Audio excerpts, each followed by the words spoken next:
Que la gloire soit rendue à notre Seigneur.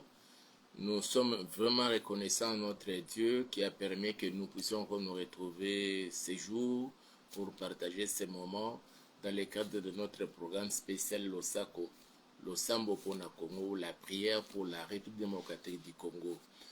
Nous allons recommander ces instants entre les mains du Seigneur et demander à ce que le Seigneur puisse nous assister, que son esprit nous anime et que ses anges nous assistent et que sa main puissante puisse encore nous protéger et nous garder pendant tous ces moments et que nous puissions passer des moments merveilleux dans sa présence.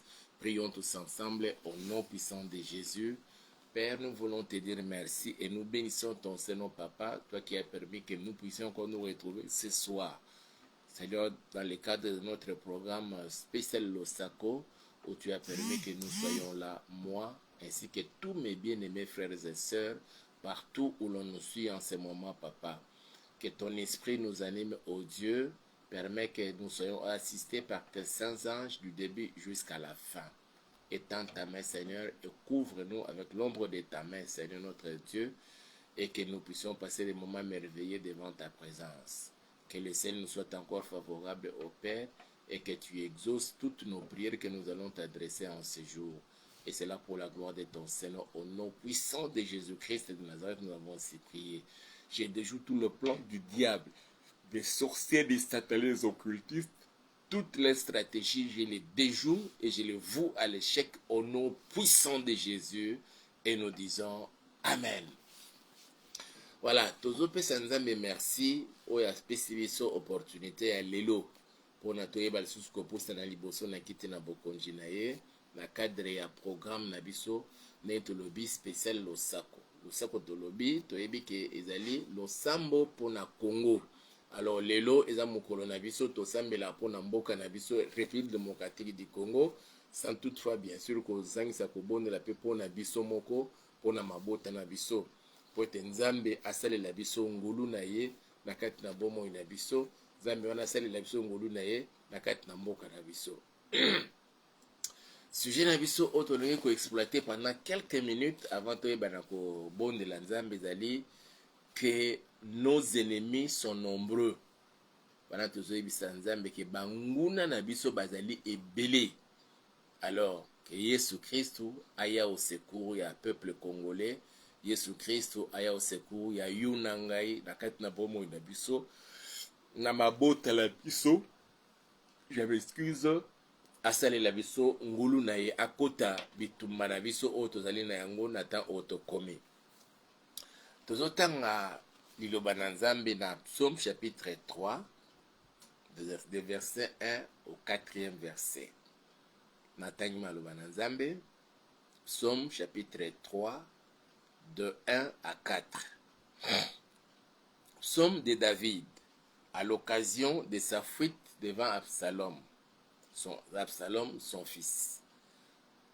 Ô Éternel, que mes ennemis sont nombreux, quelle multitude s'élève contre moi, combien qui disent à mon sujet, plus de salut pour lui auprès de Dieu.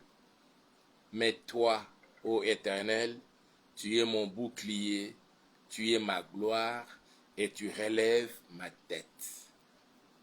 Quelle prière! Oyo, tout un roi azali kosala epai ya nzambe. Tozali na posa tozala na baroi oyo bazali à tout moment komizongisa na kati na maboko na nzambe. Quand les choses ne marchent pas comme il se doit, il se confie au Seigneur. Et yango tozo pambola nzambe na temps oyo tokomi na kati na mboka na biso, apesi biso mokonzi ya mboka oyo ayebi Yesu Kristo, oyo abombaka te atelisa yango na miso na bato nyonso tu ke asambelaka nzambe mpe asalelaka bonzambe. Et curieusement, nzambe asali ke aza kaka ye moko te na batete ya quelques institutions na entreprise ya l'État, eza pe na basali na nzambe mosusu o bazali wana. Mosusu bazali na cour constitutionnelle, même chef d'état-major actuel, c'est ya armée na biso, c'est un serviteur de Dieu. Na direction générale des impôts, nous avons aussi un serviteur de Dieu. oyo azali ko kamba makambu kuna oyo ezali ngolu oyo tozwi kote epai na nzambe que nous ayons des serviteurs de Dieu oyo vraiment bazali kosalela nzambe comme il se doit. Et nous croyons que na kati na bonzambe na bango na kimo Kristo na bango bakoyeba pe kosalela ekolo ndenge esengeli. Alors tozali kotalisa na losambo na biso ya lelo ke epa na nzambe ke banguna na biso bazali ebele. Banguna na biso bazali nazobela bakategori mibale ya libanda ya RDC na ya kati ya RDC. Ya libanda eyebani deja Rwanda, mesima ya Rwanda toyebi États-Unis azali bamindele ya Union Européenne, France, Belgique, Angleterre et les autres bazasima na ye et moko na bango abombaki yango te le mois passé et lobaki yango ouvertement président ya Pologne et que ceux qui ba attaquer Rwanda, Pologne azali prêt ya ko apporter soutien na ye militaire et pas ya Rwanda. Et tozolandaka na ba masolo ndenge bato bazali kobetaka yango na ba information ke ntango bazali konyokola ba M23 kuna na nani ntango tozoloba konyokola ezali koboma bango bazomona pe na ba polonais na kati na bato wana. Même aussi minduki oyo bazali kokuta kuna na maboko oyo ezalaki na maboko ya ba M23 minduki ezouta na France oyo ezouta na États-Unis. Tozo comprendre déjà que lelo oyo boye RDC ezobunda kaka contre Rwanda te mais contre auto bengi la communauté internationale d'une manière générale, mais tout de manière particulière les États-Unis, la France, l'Angleterre bazali ko se cacher les sous-sous-terres. Mais à l'interne ne problème na biso ezali tozapena ba ennemi à l'interne oyo d'abord tous ces infiltrés ba étrangers nous surtout ba s'infiltrer na kati na mboka na biso ba mi komisa ba congolais. Et curieusement, au lieu de travailler na RDC pour na bolamu ya Congo, bazali ko travailler pour na bolamu ya bamboka na bango seka bauta. Et seka sikoyo mobeko o bazali ko luka ko kotisa na kati na mobeko likonzi ya mboka na biso ya de père de mère. Ezozwa sens na yango. Parce que nous avons des hommes et des femmes o bazaba vrai ba congolais te mais bazaba ennemi ya Congo mais ba misali lokola ba congolais bazali ko se retrouver même na ba institution ya mboka na biso ba owana tozotali sango bango epa na nzambe ke nzambe ba ennemi bazebele ba infiltrer nyo surtout na kati na armée ba infiltrer surtout na kati na la police ba infiltrer surtout na kati na ba service d'intelligence na biso en air de miape déjà mais les autres là ba infiltrer nyo surtout na kati na population même parmi nous les pasteurs les infiltrés et d'autres encore vont plus loin ba komi ko somba na biso ba congolais les plus faibles pour na ko travailler pour les pour na koluka ko baby samboka na biso mais pour na bolamu ya Rwanda. On se pose même des fois des questions, qu'est-ce qu'ils vont gagner là-bas au Rwanda? Une petite parcelle ou bien une petite somme d'argent? On ne peut pas vendre son pays à cause de juste de toutes ces choses-là. Alors tozoyi bisanza meke ba ennemi na biso ba leki ebele. David a dit, mais oh éternel, mes ennemis sont nombreux. Bah ennemis, oh ya yo sikona, oh ya yo moko, mes frères et mon frère, ma soeur. Bah ça peut belé. Na kati na libote siko botami, na quartier, peut-être siko koleli, bah msusu tina école, nazo kanisa. Un ami pasteur, un moment j'étais chez lui, et tozo prier. Na kati na prière nzamba bandi koloba mulimu na nzambi bandi koloba ke mwana tel bazolinga babebisa me na école moko na baninga na ye oyo azali kotanga na ye na école wana azandoki aye avec une mission abebisa bana nyonso tu ya na kati na salle de classe na bango nzambe jour wana nzamba pesa na kombo atongo na ngo tokenda pena tina école tokutani na molakisi na bango totuni mwana tel combo tel abi effectivement mwana combo tel azali voilà na kati na prière na biso tanto bande ko bondela makambo nzamba lakisi pona mwana wana Mon qui sabi, na mon vraiment comportement en tout cas cette fois-ci na confirmé vraiment que non à cause de la vraiment na kat na misala mourir. Alors ba ennemi na yo na ba oya o bazo bundisa na bazo bundisa bana no mwasi no mobile no ban libote no baza ebele. Baza ebele mes frères et sœurs, voilà pourquoi c'est que kimele pa nzambe. Nzambe oyo amonaka mitema parce que Bible za koloba ke nzambe so asondaka mitema pe ba ayebi effectivement qui oza pembeni na yo qui ozali na RDC soki tozongi na cadre ya mboka na biso RDC na mokili yebani Rwanda baza na bozwite ya mabele lokola ndenge eza na epa na biso awa boye bango bozuna bango ne babokola bangombe pona baisali bango miliki na basala ba fromage basala na ba boudin. Mais l'Union européenne a signé contrat pour na bakende ozwaka kosombaka ba minéraux o bayebi ki Rwanda za nango te mais bazo signé contrat pour na ba atekelaka bango coltan atekelaka bango ba minéraux mosusu boyi ba nobium et tout. Il a fallu mokonzi mboka telema banda koloba pona basala neti moi semblant. Mais tangu baza wazalendo na ba FARDC bazeli ko beta bango na terrain kuna mandoki bazo kuta na maboko ya ba Rwandais ba eza ba mandoki marque française marque américaine et les autres là. Et mususu ya na ba militaire polonais bazo kufa na kati kuna. Selon ne tozali kolandaka na ba information na ba réseaux sociaux. Et tant que sommes na undengona mes frères et sœurs, tozo comprendre que ba ennemi na biso baza ebele. Lokola ba ennemi na so bazali ebele, tokimele pa ya nzambe.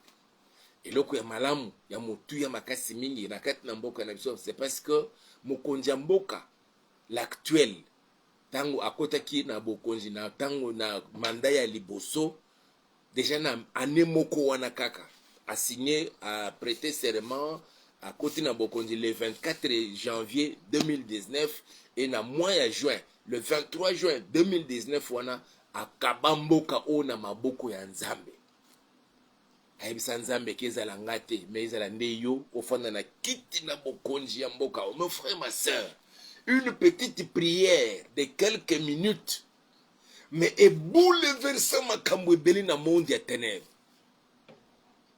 Okowi kondima ngote, mais je vous dis, ebouleverse makambo ebele na monde ya ténèbres. Okowi kosala prière na yo na kati na ndaku na yo. Ou bien okei ne seka na losambo na église même.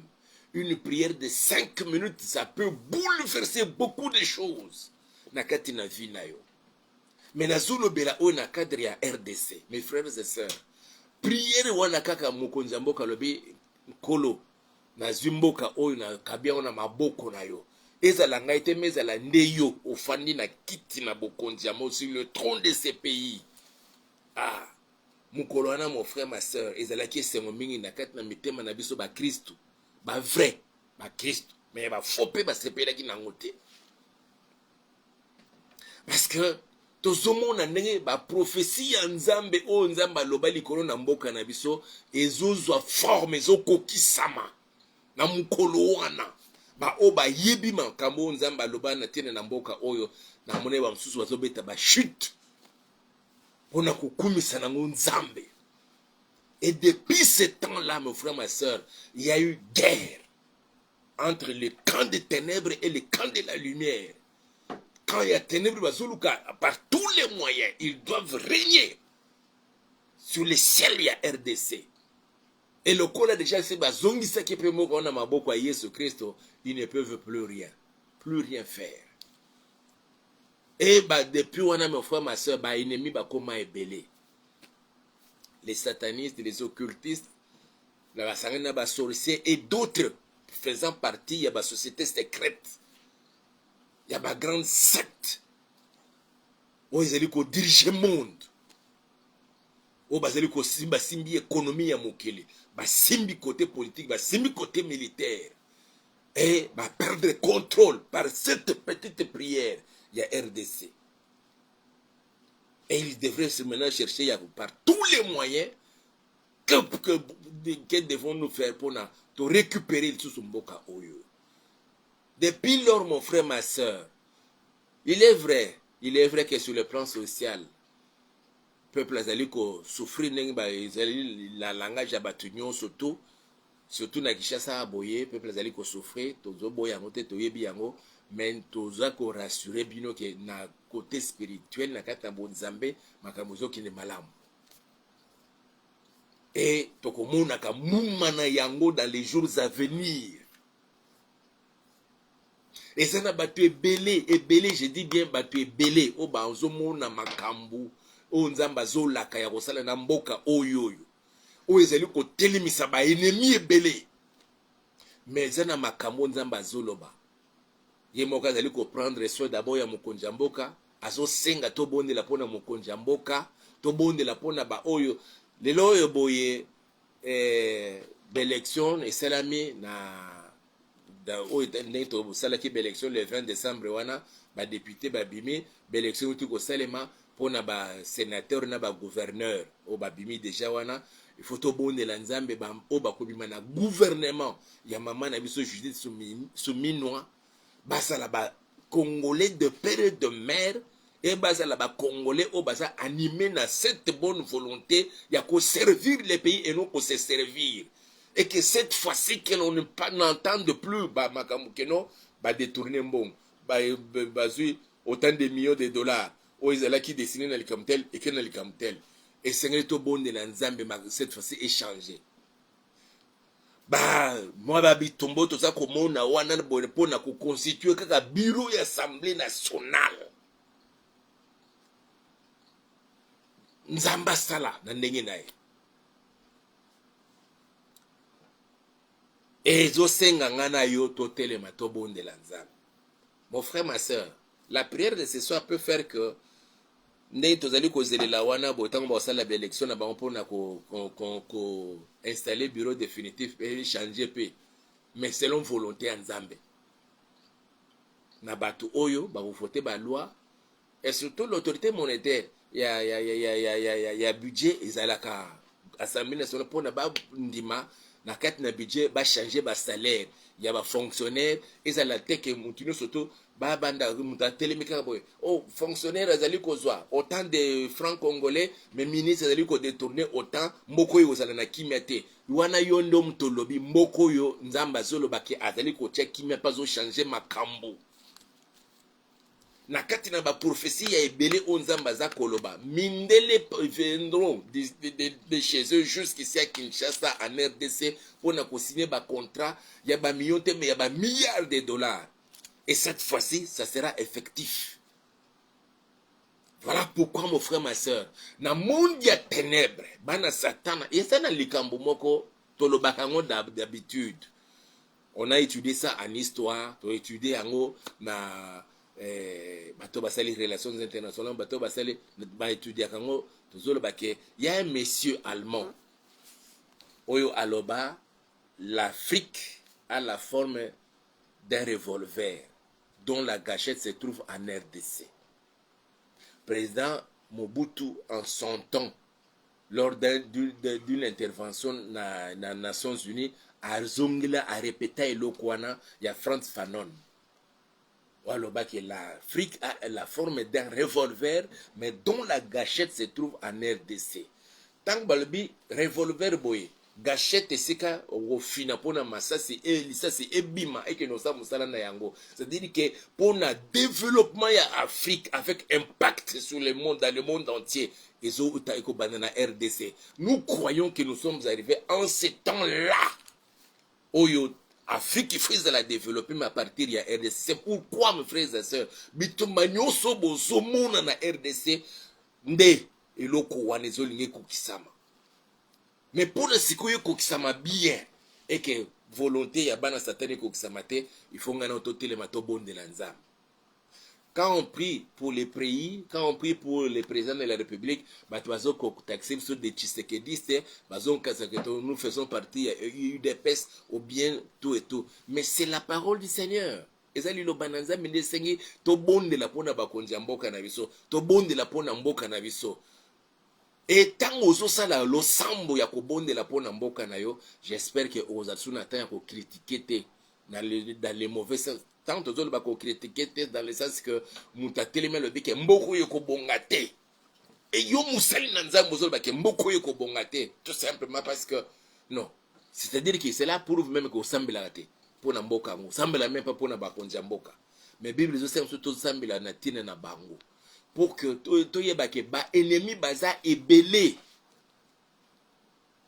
Prière kaka ya le 23 juin 2019, bandoki, basataniste, baoccultiste, basepela te, bamagicien basepela te. Tous ceux faisant partie ya basecte pernicieuse na baoto bengi basociété secrète ya minene basepela ni loko wana te. To minimiza yango ozomona yango eloko pamba, mais eza na impact munene, impact munene. Et esalaki baennemi ya RDC bakoma ebele. Alors to pousser ba congolais et surtout ba dirigeant mbongo no surtout bazali kozwa ba investir en te na social ya peuple, ba investir en te na éducation ya population, surtout ya ba jeune, ba investir en te na armée, ba investir en te ba banda ko détourner yango comme ça tozo pousser bango ba banda ko yoko bomba ka mbongo wana na ba banque na biso. Et tant que bango ba bloquer ce mbongo wana etikali ya bango. Mes frères et sœurs, pour sortir de ça, une seule chose, la prière en Jésus-Christ pour mboka na biso et pour na yomoko pe pour na libota na yo. Voilà pourquoi tu es nzambe. Ba ennemi na ya RDC ba se belé. To ça la prière na zolo ba na 3 temps. C'est-à-dire ozobonde la pona mboka na yo RDC, la kati na RDC zongisa mokonzi ya mboka, ozobonde la pona famille na yo, ozobonde kobonde la pe pona yomoko. Vous avez nzambe ba ennemi ya RDC baza ebele, ba ennemi ya Félix Tshisekedi baza ebele, ba ennemi ya libota nanga baza ebele, ba ennemi nanga pe baza ebele. Nzamba telema abundela yo, abundela libota na yo, abundela mboka na biso, abundela mokonzi ya mboka. Alors Biboye, ô Éternel, que mes ennemis sont nombreux, quelle multitude s'élève contre moi. Combien qui disent à mon sujet, plus de salut pour lui auprès de Dieu. Donc, pour yo, lobiko ezate.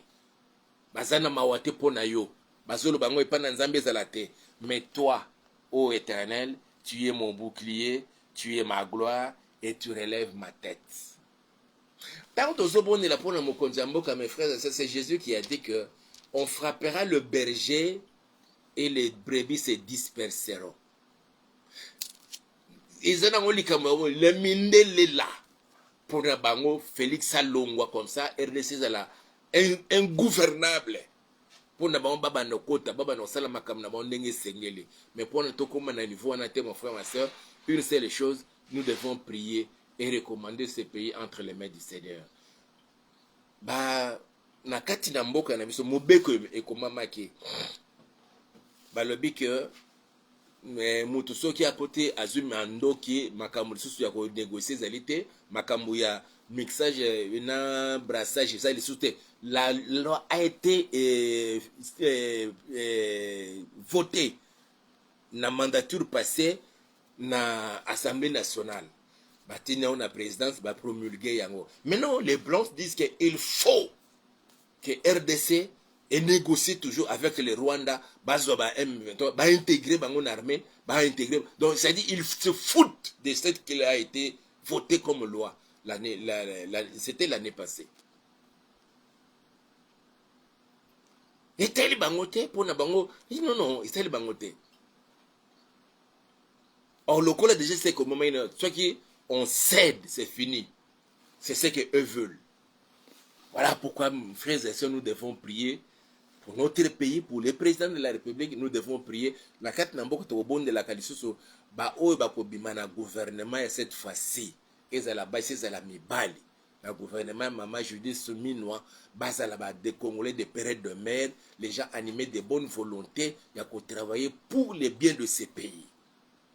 Il y a des bonnes promesses de la part du Seigneur pour les pays. Puisqu'il y a des bonnes promesses de la part du Seigneur pour les pays, il y a des bonnes promesses du Seigneur pour na yo, moi Nzambe, aux allez kolanda,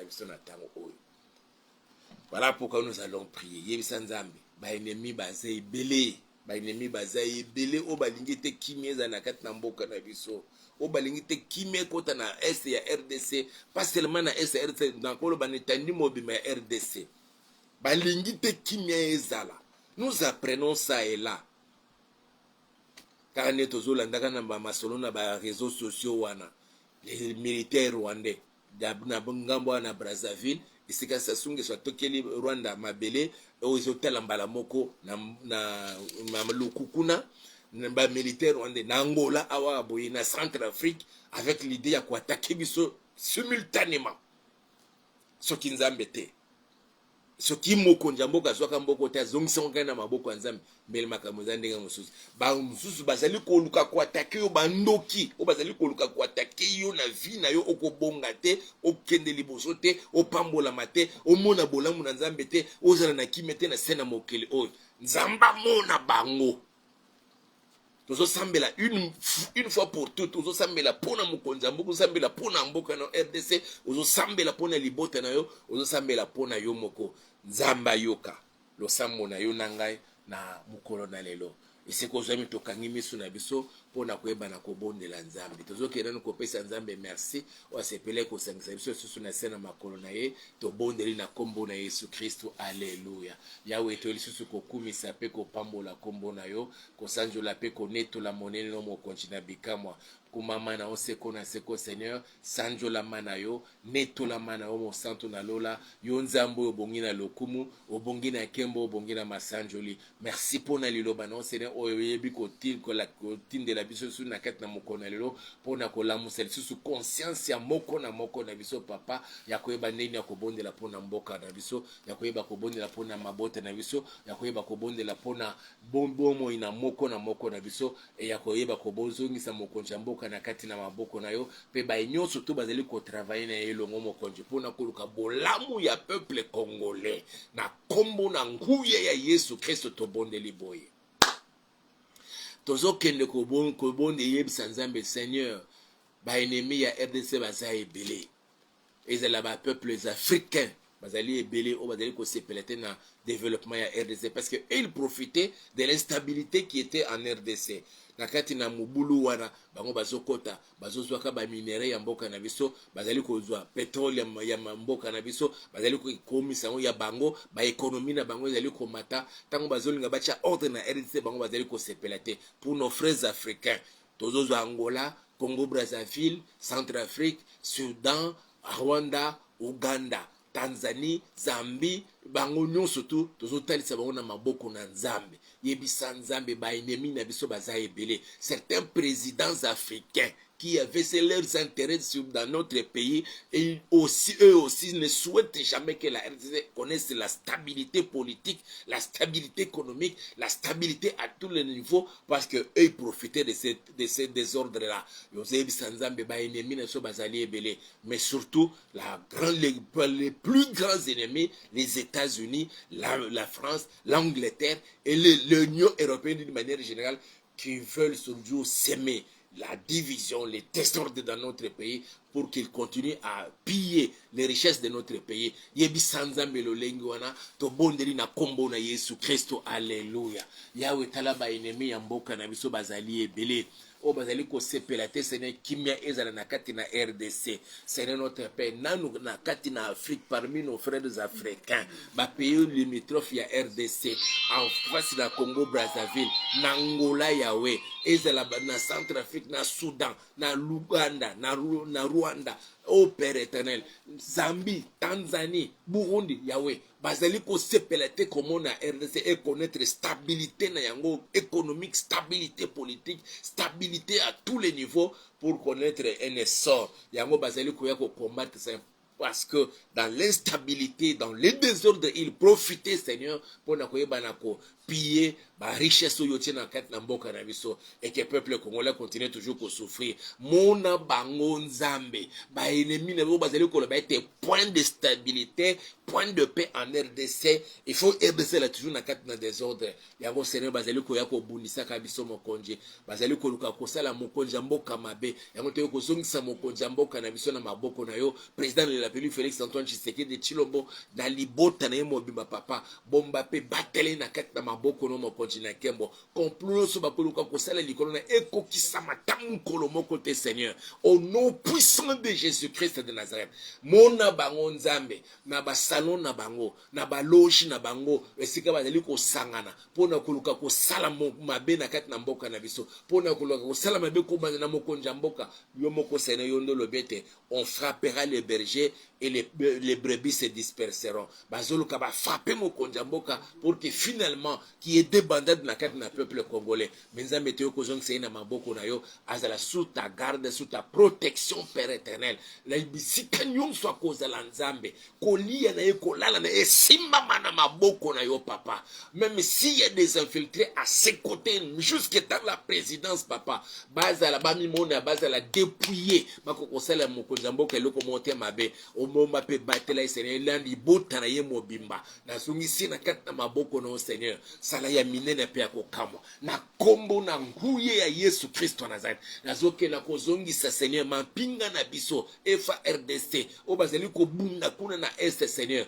o bazali déterminé cette fois-ci ya ko benga na munguna pe ba récupérer tous les territoires tous les villages toutes les villes qui étaient sous occupation, il y a ba Rwandais Seigneur, il y a ba M23, il y a ba RDF, pe na zongi se ba ona kati na maboko na yo, pesa bango mayele. Nazali ko zongi sa ko bana na mokonji na bango, Christian Chiwewe na maboko na yo papa, Chiko Chitambwe et les autres na zongi se ba ona kati na maboko na yo.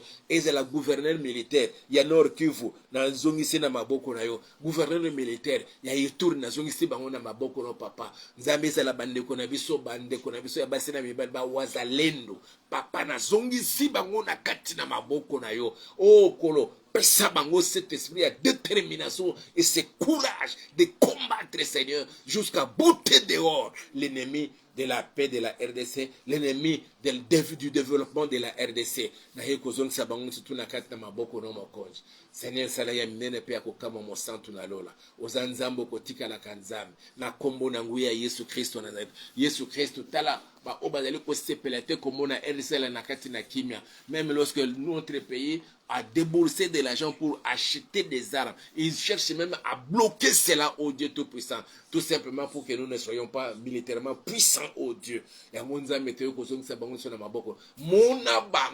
nos ennemis qui sont nombreux, Seigneur, que ce soit les Américains, les Français, tous les Européens d'une manière générale, Seigneur, que nous ne confondre bango. Ils utilisent, ils se servent, Seigneur, de ceux qui sont nos proches, Seigneur, nos frères africains.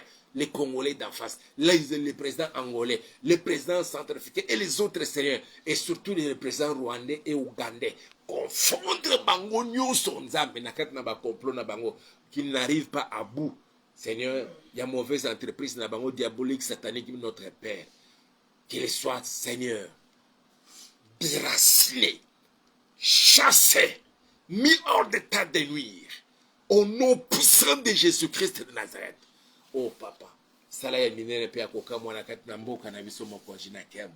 Tozondi make Seigneur, maloba o eloba makana moto o ya Allemand o France fanon o loba que l'Afrique a la forme d'un revolver dont la gâchette se trouve en RDC. L'heure est arrivée pour appuyer à la gâchette pour le développement de l'Afrique.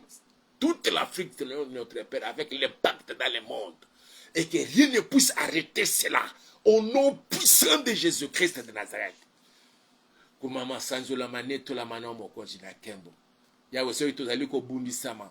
Sa cause ya richesse, toutes les richesses que tu as placées dans le sol du Congo. Nzambe, tolingi cette fois-ci. L'exploitation ya coltan, exploitation ya nodium, exploitation ya cuivre, exploitation ya Seigneur ya cobalt, exploitation ya uranium.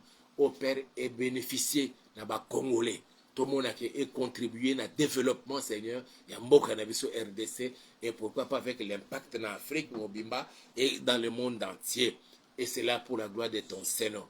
oya ko telema même parmi les Congolais pour mettre pour bloquer une situation oh Yahweh nzambe qu'il soit démasqué au nom puissant de Jésus-Christ de Nazareth. Tous ceux qui se disent Congolais se retrouvant sur le sol congolais, parmi nous les Congolais, même dans les institutions, Seigneur, Père, nous avons Seigneur pour bloquer l'action surtout il y a développement en boka na biso nzambe baza la démasquer.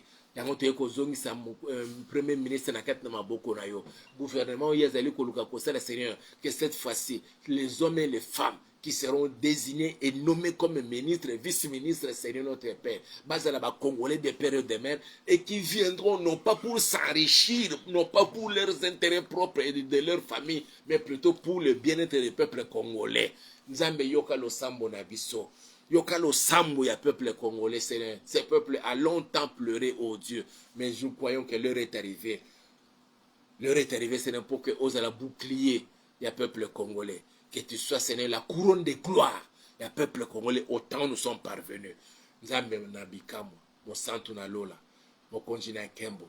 Na yeko zongi sa mwana na omoko na moko, na moko na kati na maboko non Seigneur. Le lenge kaka RDC aliko bunisama, nous avons compris que nous aussi nous sommes combattus de cette manière. Tala ba ennemi ya mbobo inanga, ba ennemi ya ndeko nanga ya mwasi, ba ennemi ya ndeko nanga ya mobale, o batelemi de gauche à droite Seigneur. Bandoki, bana satana, o bazali ko sepelete comme nous tous en bonne santé, batie maladie la kati na biso. O bazali ko sepelete tous la bato to pambola mi eza na miso na mabana na biso Seigneur, na makamu na biso Yahweh. Bazali ko bundisa bazola de tina na moment ya kolala Seigneur. Yahweh toye ko zongisa que nos ennemis sont nombreux, Seigneur. Que nos ennemis, papa, ils sont nombreux, papa. Quelle multitude s'élève contre nous, papa. Combien qui disent à notre sujet, point de salut pour le peuple congolais, point de salut pour eux auprès de leur Dieu. Mais toi, ô Dieu, éternel, tu es notre bouclier. Tu es notre gloire. Et tu relèves notre tête. L'heure est arrivée, Seigneur, pour nous relever Mitunabiso Mokonji. Talande ko ya mwasi, talande ko ya mobali, waza komitungisa mana maladi Yahweh. Tout simplement parce qu'il y a zela qui attaqué na bandoki. Balinga zela na kimiate, Seigneur. Nzambi ba msusu bazali na ket na bopito, na ba soins intensifs, bazana sous placé sous bonbonne. Parce que bazali kolobal surtout bazana kat na moment ya inconscience. Nzambe mona bango ya boy. Papa, pesa makasi na bomo ya bana na yo. Nyon sotu ya maladie, nyon sotu ya kufa. Oezali kolanda kubundisa bana no papa na telemeli yango, na bibisi yango, na kombo na nguye ya Yesu Kristo Nazareth. Ba msusu sene bazo bunisa papa koteka na bango. Balingi te misala na bango ikende liboso. Bamemi muli kufa na koteka na bango. Bamemi kufa na misala ya bana no Seigneur. Bamsusu mituka na bango ezali kotombe ya mpade. Na telemeli nyonso ya Satana. Na kombo na nguye ya Yesu Kristo Nazareth. Yahweh sembola loboko na yo pe monisa nkembo na yo. Bisika nyonso balandi so Seigneur na sengi makila na papa. Ebomba mwana no moko na moko. Makila na bandako ya bana na yo. Makila na ba parcelle sika bana no bazwame. Makila na yo isiko bazona na tso na kati na ba hôpitaux. Makila na ona RDC mobimba. Père, sala ya minene pe akukamu. Kumama sanjo la maneto la manayo. Ngala yeko bonde la onzambi. Ba o nyonso bakobima na kati na bureau définitif ya Assemblée nationale ya mboka nanga. Bazala ba o bako travailler cette fois-ci Seigneur pour na voter ba loi. O ezali konsala que RDC kende liboso. O bako sala ba système ya contrôle parlementaire pour na ko permettre ba société d'entreprise, ba ministre ba travailler pour na bolamu ya peuple congolais. Yango tozongisi ba ona maboko na yo Seigneur. Sala etenyo salema pour na lokumu ya Congo na yo. Merci parce que vous allez qui n'a pas de na kati na mokona lelo papa. Obandaki nso lokola alpha, talo yinda ko succès na tango lokola omega. Mon frère, ma soeur, je vous bénis na pamboli bino, na zongi sibino na maboko ya Nzambe nanga, abatela bino, na kombo na Yesu Kristo to bondeli boye, petolobi. Amen. Nzambe apambola moko na biso. Tokomisi nzambo asepelaki tozali susu na sena makolo na ye na kati na mokolo na lelo. Alors, partagez, aimez vidéo, partagez on a bandeko mosusu, tokozwa ba commentaire na bino et surtout okoki kokomela biso soki ozali na intention de prière to sujet de prière na yo pour na toyeba kobondela na ntina na yo ekozala la bienvenue komela biso na numéro oyo ozali komona wana ya plus 243 89 86 85 435 okomeli biso eza numéro WhatsApp okomeli biso okoki mpe soutenir biso nzambe atie motema na soutenir biso financièrement matériellement tu peux aussi le faire. Ce numéro c'est aussi numéro Orange Money. En tout cas ça sera votre aide sera de la bienvenue. Kobosana te kobosana te ko t'abonner na chaîne na biso YouTube Auberge de Vie TV et sengi bande comme ça s'abonner pe na kati na chaîne na biso YouTube Auberge de Vie TV et nzamba koyeba kopambola biso butu malamu pona ba obazana butu mukolo malamu ba obala biso pendant la journée tokutani lobby vendredi aux mêmes heures de Kinshasa 23h. Que Dieu vous bénisse et bye.